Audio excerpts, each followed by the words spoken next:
pag sinabi mong, are you hardworking, you must answer the questions, is this the work that you want to do, and what is my definition of hardworking? You need to be working for something that has some sort of payoff, some sort of fulfillment. Wala namang madali, pero the harder it is, mas worth it yung result. Training pa lang ng pagiging doktor ko, until ngayon sa practice, it entails hard work eh.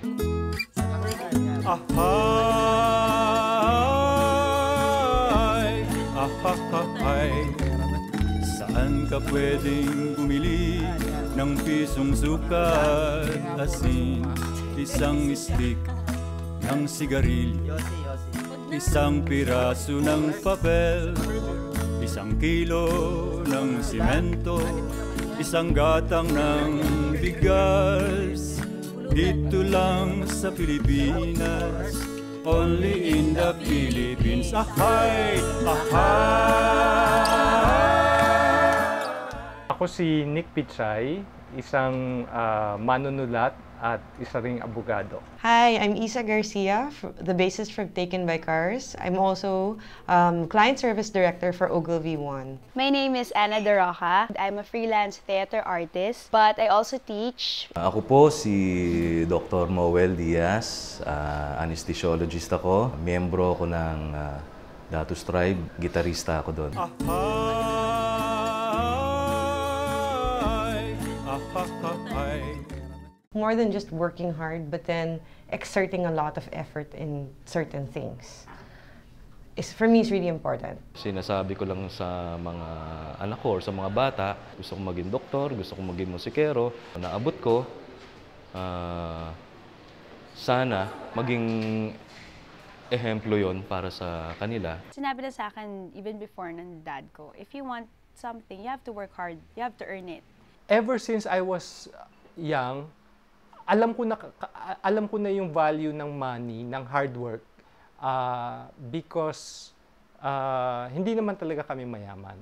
As a playwright, as a librettist, is whenever you're dancing, always think of your art. Art ang tawag. Nakatulong sa akin yung idea ng pre-prod, production, post-production, sa litigation. So meron akong pre-trial, meron akong trial, meron akong appeal sa process.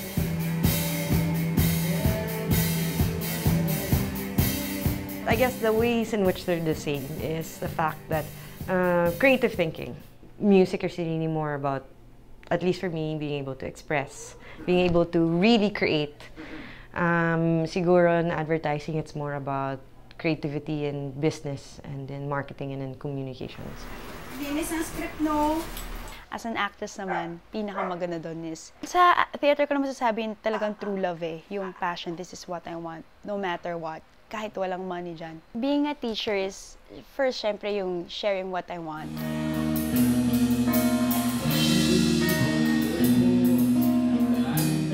Happy ako pareho sa pagiging musikero at sa pagiging doktor. Difference niya, yung isa nasa art, yung isa nasa science, kaibang magkaiba doon. Pero in terms of high, pareho eh.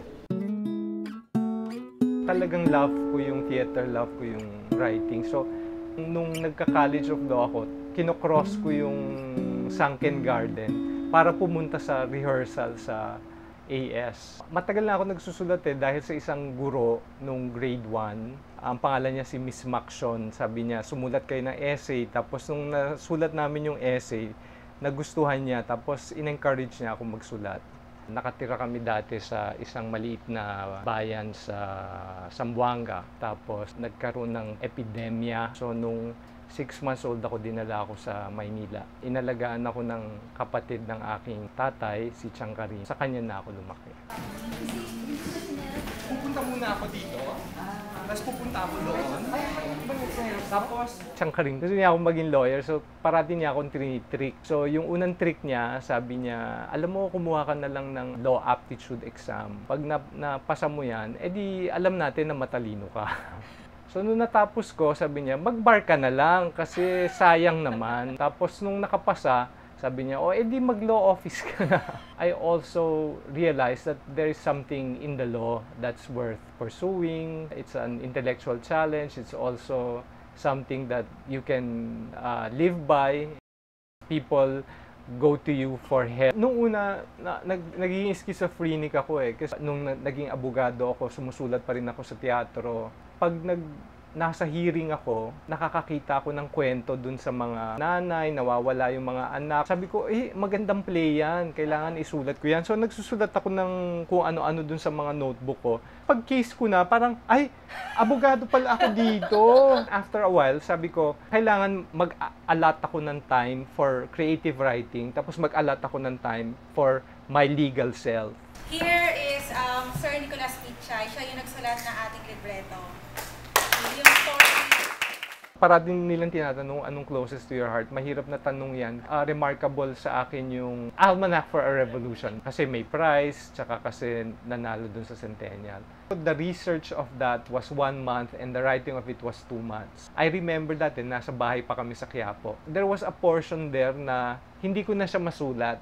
Siguro napagod na rin ako. So, I put on my running gear. I ran sa Ayala Bridge. Nung nagko-cross akong ganyan, may boat, tanker boat, bubusina siya, ganyan. Pagkatingin ko, ang pangalan ng boat, Plaridel, it's a sign. So, tinapos ko yung run. Pagbalik ko, natapos ko siya. Kapag, di ba dapat i-connect din natin siya? Paano? I had cancer of the colon. But before I had cancer of the colon, I had a triple heart bypass. Nung litigation lawyer ako, hindi ko naman napapansin na stressed ako eh. Ina-absorb mo yung stress ng client mo eh. I think what I learned there was that hindi ko namang kasalanan na nagkasakit ako. Tapos number 2, it made me focus more on what I really wanted to do. It made me focus on what I wanted to do, and what I wanted to do was right. So, gaganyan ka, di ba? Ganyan ka, tapos bilang makikita mo siya. So, ano yung una mong reaction pagkatingin mo sa kanya? You cannot be like this. You cannot be like that. I slowly decreased my litigation practice. It's very cheesy, but you know, you go back to your family and say, siguro mas okay na mas konti ang kita, pero mas marami naman tayong time with each other.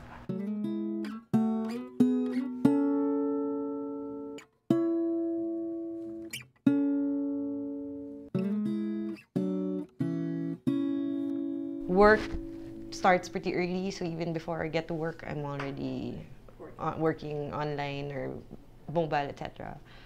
Most of the day is occupied by Ogilvy One work. At night, so the moment sometimes I leave the doors, it's already taken by cars. Let us all welcome Taken by Cars!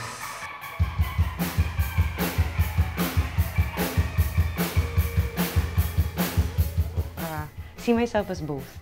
Wala siyang hierarchy. Nung bata pa kami, my mom enrolled me in music lessons. So, started with the violin. In school naman, I learned how to play the trumpet. I spent a lot of time in the rigor of studying music as an extracurricular. So my brother learned how to play the saxophone. So, lahat kami, mga siblings, music was such a big part.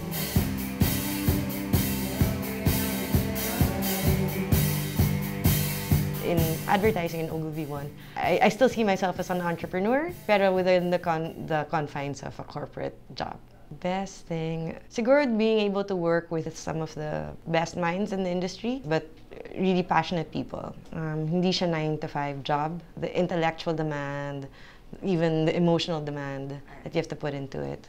But then that's also the thing that's kept me in for so long, because I don't know if I can be in a job wherein I see it as a job, where I see it as work. It still has to be somewhat play for me. Serious play.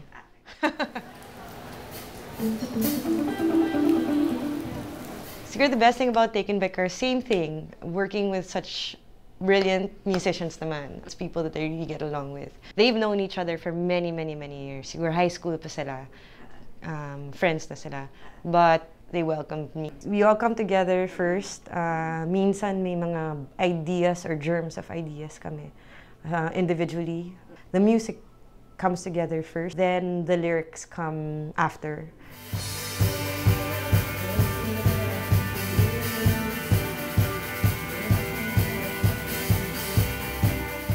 a mix of, you know, electronic, a mix of still rock riffs, and then a bit of, you know, jazzy bass. So it's almost genre-less now because it just mixes a lot of different things. The lines are being blurred na rin. The second album has more of a synth electronic feel to a lot of our songs, and then even siguro more of a less driving rhythm section, but more, I guess, a bit more playful, a bit more, you know, dancey.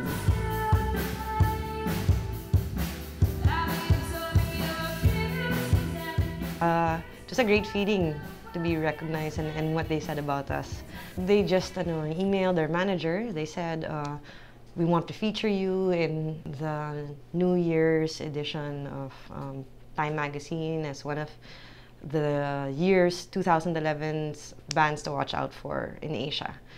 More than anything, it also made us proud to be representing the Philippines and being able to say that, you know, we're being pitted against all of these other bands from different countries, and there was a real recognition that Filipino musical talent is world-class. Recognition and awards aren't necessarily what drives me, both in business and in music, but I guess it's really an affirmation more than anything. End goal talaga is just to do well. I guess in the context of work, be able to excel, exceed, ganon. For music, the end goal is really to express.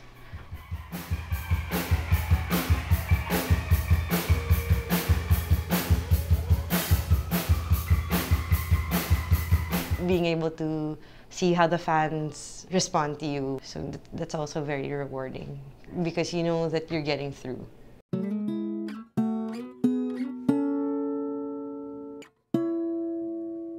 Saying theater, for the love of talaga yan. More magical siya for me. That's why I act. I get to be someone else, tas I enjoy, tas bilang, oh, iba naman. Tas I study about the character, and lang, saya lang maging iba-iba.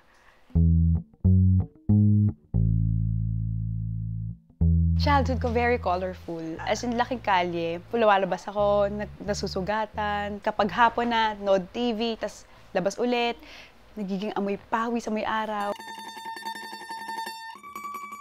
Kasi mama, parang siya yung mas mahinhin type ko eh. Alam ko dati sumasayaw din siya. Way back in college or high school. Si Papa naman, captain siya sa barko, seaman. Siguro nakuha ko lang yung just knowing what you want and just going for it. Kasi ganun si Papa yung tagal niya ng gusto. Go lang siya. When I was a kid, mahilig ako mag-improvise, mag-gaya-gaya, Madonna, ganyan, kumakanta. I love to perform. Pero nung talagang theater, college. Since it's the last, last school na to, I auditioned for theater, for dance. Pumasa naman ako. Sige. Doon nag-start actually, yung love ko for theater.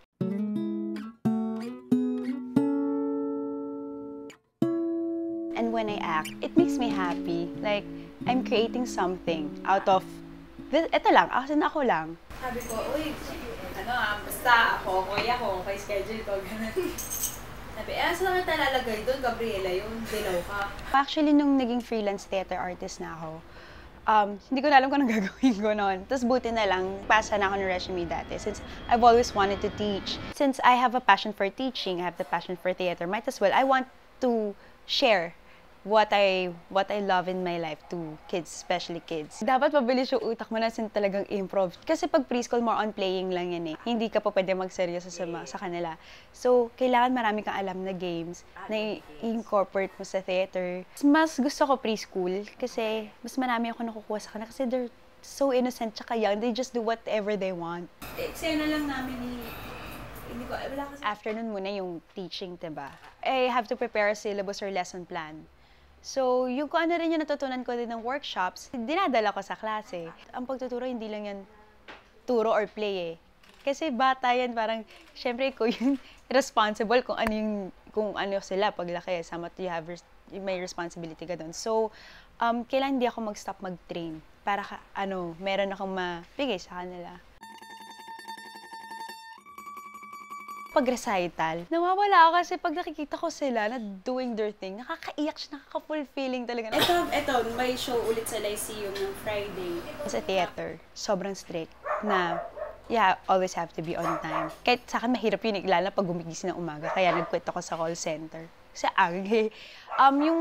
Yung discipline una. Kasi pag nag-theater ka, you get to know different kinds of people. Yung maganda din nun, I love the flaws. I love the hard works. I love the puyats. It's not like working at all eh. Oh, mataba-mataba. Kaso kasi pag ganun, nahihirapan sila maglaro. Until now, so musical talaga eh. As in, hindi naman tipong Broadway na bonggang-bongga. As in, kasi mas more on dancing ako kaysa singing. Pero nag-voice workshop ako kasi gusto nga mag-musical. Sa theater ko naman sasabihin talagang true love eh. Yung passion, this is what I want. No matter what. Kahit walang money dyan.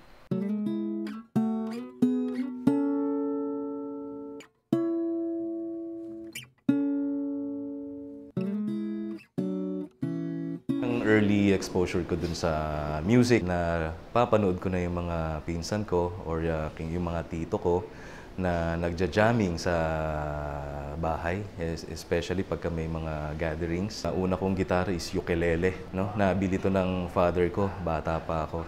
Sinubukan kong tumugtog ng mga music ng Beatles. Kaya lang, hindi maganda ang kinalabasan dahil 4 strings lang yung ukulele. Nagpabili na ako ng acoustic guitar. Pero high school ko na siya in-attempt gamitin at i-explore.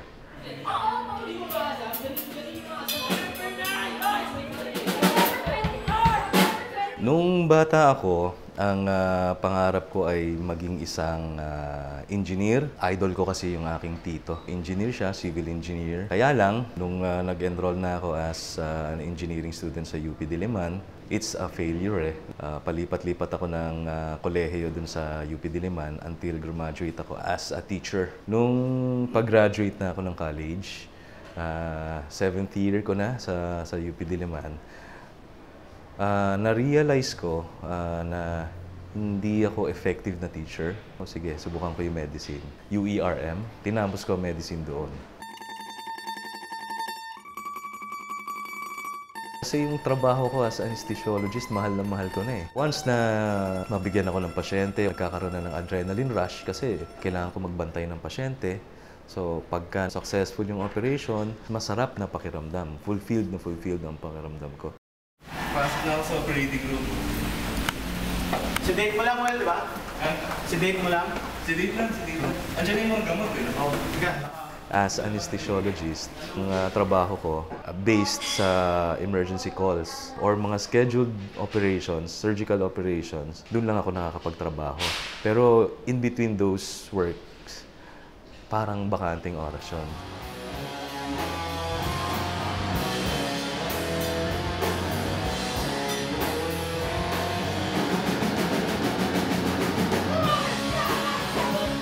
Marami akong banda.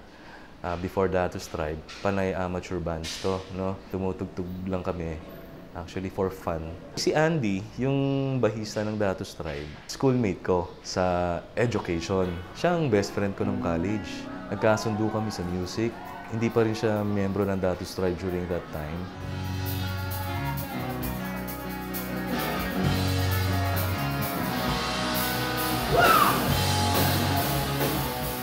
Datos Tribe, buhay na to nung 1989.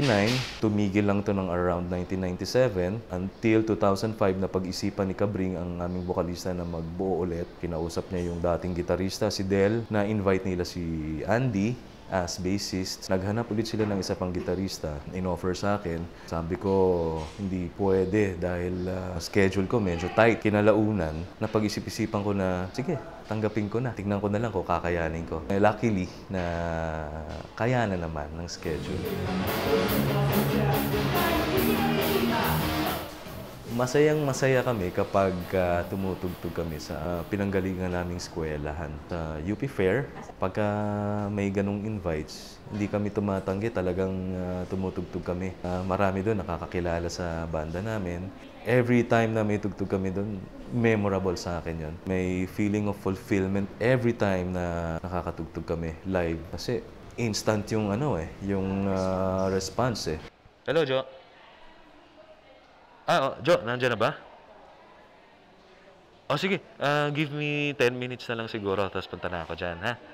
Yung challenge mismo is during the time na magkakaroon ng conflict dun sa exact oras na kailangan kong tumugtog at saka pumunta sa pasyente ko.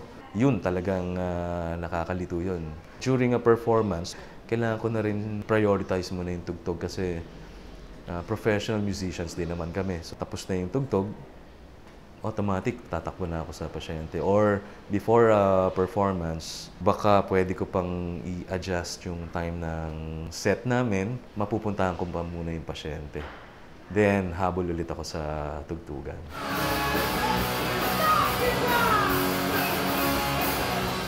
Ang father ko rin naman is a lawyer. Isang way ko na rin na pagpapakita ng gratitude sa support niya sa akin is sundan yung yapak din niya. Nag-aaral ulit ako ngayon, irregular second year law student ako ngayon. Why do I work so hard? To live. Kasi syempre, I really don't have a stable job. Like, yung except for teaching. Basta gusto natin, maski na we devote 25 hours a day to it, hindi naman tayo napapagod. It's only when we do something that we don't really like that it becomes work. Minsan they ask me, hindi ka ba napapagod? Siyempre, kasama yung pagod eh. But what I get out of it is something that doesn't have price tag eh. Hindi ko naisip yun eh, na mag-out of town, mag-out of the country. Wala akong mga ganong plano. Kasi ang anticipation ko parate, everyday may work na darating. Yung journal, para sa akin, nakakatulong yun sa pag-focus at yung balance, to get that balance, makakatulong yun pag periodically sa akin. Sinasabi ko, after 3 years, dapat ito yung itsura ng buhay ko. So, ini-imagine ko. Maintaining relationships or sometimes sacrifice because something being able to see friends. Sa friends, hanggat sa may time, kung magdi-dinner ako before rehearsals, tas pwede kami mag-hangout together. Ina-assess mo rin talaga kung ano ba talaga yung gusto ko at saka hindi yung gusto hindi gusto ng mga magulang mo o gusto ng peers mo. Parang to clarify for yourself what you really want to do for yourself is very, very important. Mga magulang ko, paulit-ulit din naman nila sinasabi sa akin yan na importante yung pag-aaral at yung pagsisipag. Kailangan doblehin mo yung sipag mo. Kasi yung dapat dire-diretso ka, hindi ka pwede mag-rest na, ay hindi muna ako mabasa, iba muna. Hindi ako pwede mag-time out. I work hard at both. Pati yung work hard in advertising, pati work hard at the band. For every hour of expected court time, you prepare 2 hours for that. Sa writing naman,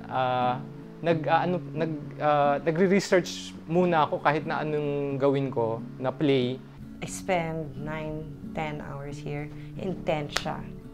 Like, sobrang packed in those X hours. So, ganun din kami with Taken. Since I'm doing what I want already, all I have to do is chase excellence. Basta maging magaling ka sa craft mo. Huwag mo pababayaan yan. Kasi yun yung mag-shape ng future ba. You have a limited number of days on this earth. You might as well fill it with things that you really want to work hard for.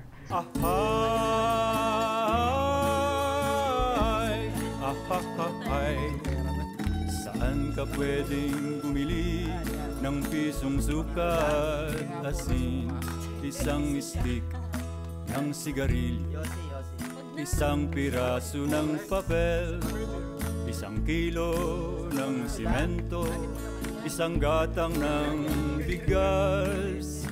Dito lang sa Pilipinas, only in the Philippines. Ahay! Ahay! Ahay! Saan ka makakatagpo sa bawat banyo ng tabo? Sa halip ng hintuturo, ang panturo ay nguso.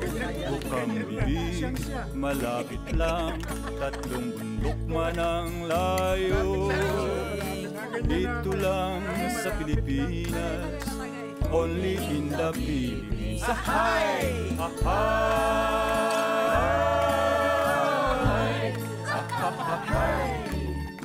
Saan ka makakarinig? Palayaw na makukulit. Yun yun yay, bok bok bek bek, lot lot len len at leg leg.